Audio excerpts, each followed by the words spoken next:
Hey guys, welcome back to the channel. Today I wanted to showcase a very large MOC that I recently finished, or at least it's large for my standards and compared to what I normally build.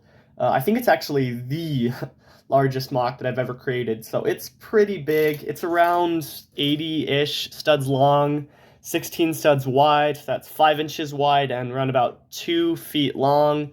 And at the top of this tower here, that's 10 inches.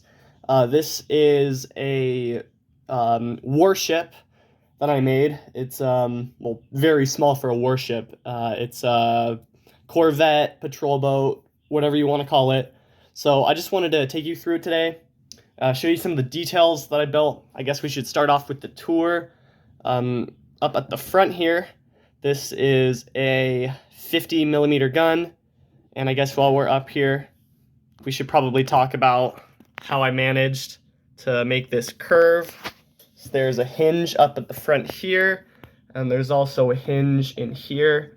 And these are sloped plates that I made. It's not seamless, but it's about as close as I'm going to get. Right here, this is the bridge. There is an interior. So in a moment, we'll take this roof off, we'll show you the bridge, and there's also some stuff below decks as well. But right up here, this is the radar. Here we have the threat detection suite. This is going to be the electronic warfare suite, and this tower is going to be for comms. Moving on back here, these are countermeasures. Originally, I actually built a phalanx gun for this, but it was way too large, way too bulky. It looked very ugly, but I still wanted to have some countermeasures for anti-ship missiles, so that's what I've built up here. On either side, we have torpedo tubes. So there's 6 tubes in total. Right back here behind the bridge, this is the hatch that leads down below decks. We have a 30mm gun here, and we have some Marines that I put on the deck, mostly for scale, and mostly because I wanted to use my Marine figures in a MOC. And then right back here, we have the missile systems. So there are 8 anti-ship missiles, and I use these ice cream pieces to look like smoke. I did cheat a little bit. Those are glued together because they're just way too fragile on their own. And then this is the back deck.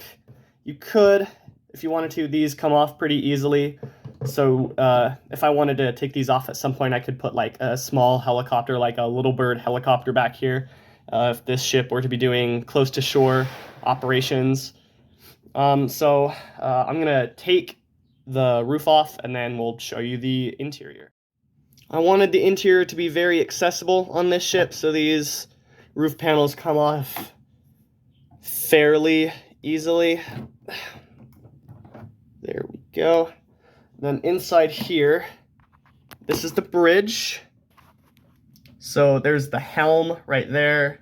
There's some radar and some other systems. And this is the captain of the ship right here. I used a Coast Guard minifigure from a long time ago, very old City Wave. And there's a computer right here. And then back here there's just some storage, and I put a Mossberg 590 on there, just in case the crew need to defend themselves. Another thing about these minifigures, this is just a police torso that I used. That was the closest thing that I had to naval crew, and I had quite a few of them, so that's why I chose that figure. And then moving down below decks, this entire section comes off. You have to be very careful because it does break very easily.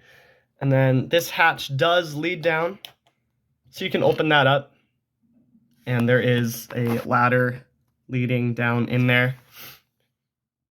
So I've removed some more panels from the top of the ship just to make it a little bit easier to get some light in here because it is very dark. Starting off on either side of the ladder, there are 2 bunks for a total of 4, and there is enough space to fit a minifigure in there as well. In front of that, there is a table that we have 2 of our off-duty sailors sitting at. They are enjoying an episode of The Office. This is a leftover sticker from the Office Lego set right there. And then on the opposite side of the ship, there is a very small kitchen.